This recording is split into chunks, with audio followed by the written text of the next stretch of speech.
Hi friends, and welcome to a new video. In this one I want to show you how you can connect your external synthesizer to your Push 3 Standalone. I've seen quite some questions in my community that especially the MIDI connection was not working, and as I was really struggling with getting the MIDI connection right, I think it's something worth diving into. So let's go. Before we get into it, a quick note that the template that you've been hearing is my ambient template that I will keep working on in the future as well.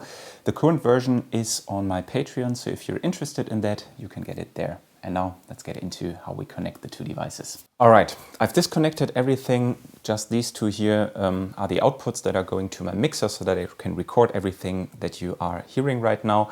And these are the power cables. So the first connection that we want to do is the audio connection, where we will just take the synthesizer's output and go into one of the inputs. The push actually has two different inputs. I like to use input 1 for all of my connections, doesn't really matter.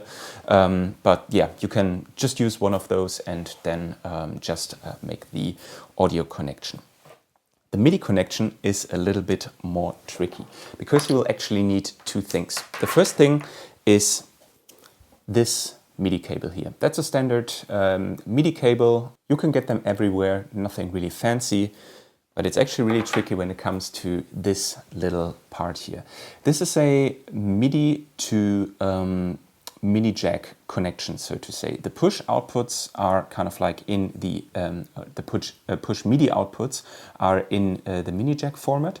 So you need to make sure that you get such a connection. However, and that's the big issue that I had in the past, there are two standards for these connectors. So there's a MIDI A standard and a MIDI B standard. I don't know actually how this occurred, but it's extremely annoying because the adapters for both look exactly the same, but on some devices that are actually, for example, MIDI A compatible, the MIDI B ones will not work.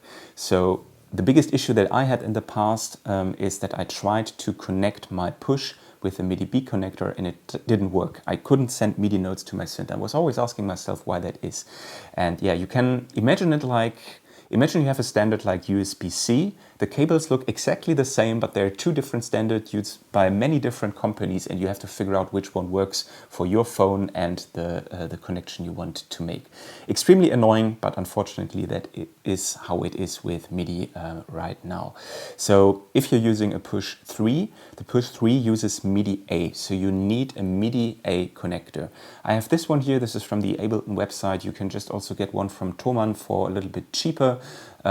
Depends on you. Just make really sure that this is a MIDI A connector. Very important. You might have some other devices, synthesizers that support MIDI B. The Push supports MIDI A, so really important to have this one and make this connection. All right, let's get it connected. So the only thing you have to do is just connect the MIDI cable here, then put it into the MIDI in of your synthesizer. Very important.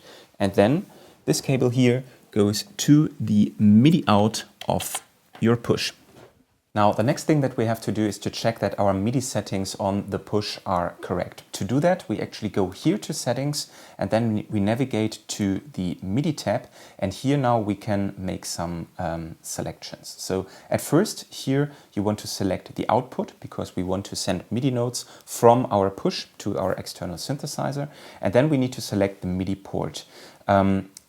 I have seen that on some pushs might be different. For me, with my connections, I use the Ableton Push 3 external port, which used to work well. So just make sure to navigate to that and not use the user port. And then on that one, you need to make sure that at least track here is enabled, because track allows us to send MIDI notes to our synth. If you now would also want to sync your synthesizer to the push's clock, so saying that this one here has a sequencer and you want, if you hit play, that the sequence starts playing, you would also need to select sync here as well. I don't want to do that, so I just select a track, so that should be fine for my setup. Now that we have set everything up, let's go back here and just create a new MIDI track so that we can start from scratch. I now have a new MIDI track here, and Ableton actually has a function that makes it very easy to connect external instruments to your MIDI tracks so that you can actually play them as if they were software synthesizers. For that, you hit the plus, go to Devices, go to Instruments, and now add the external instrument device. With this one, we can now make all the connections we need just to play the synthesizer here from our push layout. So the first thing that I want to do now here, we have set we want to communicate via the Ableton Push 3 external port. So I select that one here. And now it comes to the MIDI channel. On your external synthesizer, you need to make sure that your synth is receiving MIDI on the channel you want to receive MIDI on. So I have set my Moog Mother-32 here to receive MIDI on MIDI channel number 5. You can set it to whichever channel you want, it doesn't really matter. Just make sure if you have multiple MIDI connections that they're not overlapping when it comes to the different MIDI channels. Okay, let's select MIDI channel number 5 here.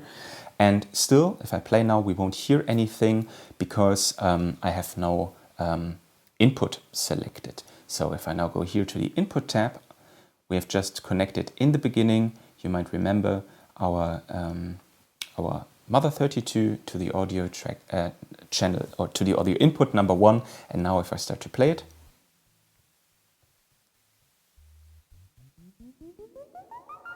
there are some notes coming. Now I think I need to, let me quickly get the LFOs off.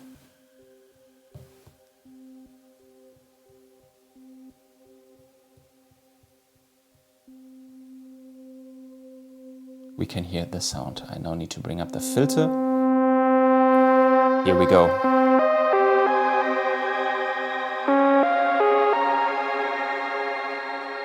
All the sounds you're hearing right now are coming from my Mother-32. Now I can play it here from the MIDI keyboard, which is great, but if we would want to take it a step further, we could now add devices like, for example, my beloved Sting 2 sequencer, a note generator, which actually works really nicely. And now if I hit play, and let me just solo this one here.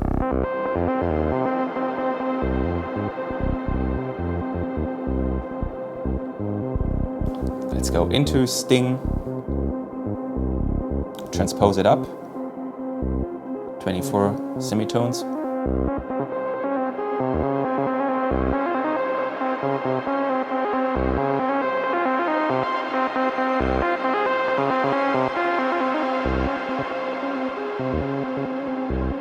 Generate a new sequence.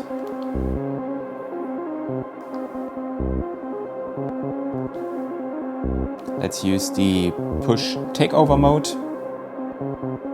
Nice.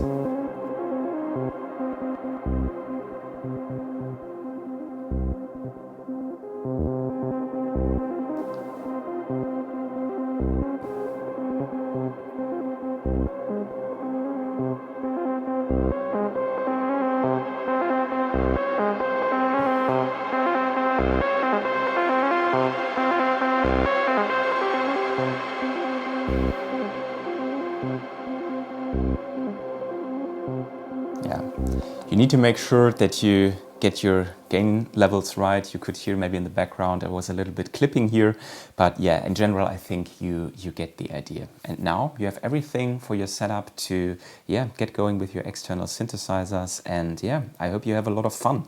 Let me know in the comments below which synths you like to use with Push 3. I'm currently really liking the Mother-32 because it gives me also this semi-modular stuff here where I can do things like, for example, here I can control the filter cutoff and the VCO per octave with the LFO, and then I get something weird like that, which is really nice in an ambient set to have something playing in the background that gets a little bit weird when you play your lush, beautiful ambient sets or ambient pads or ARPs or whatever you like to use on top of that. That's something I really love to do. So yeah, let me know what you like to use, and yeah, I hope to see you very soon again for a new video. Take care and bye-bye.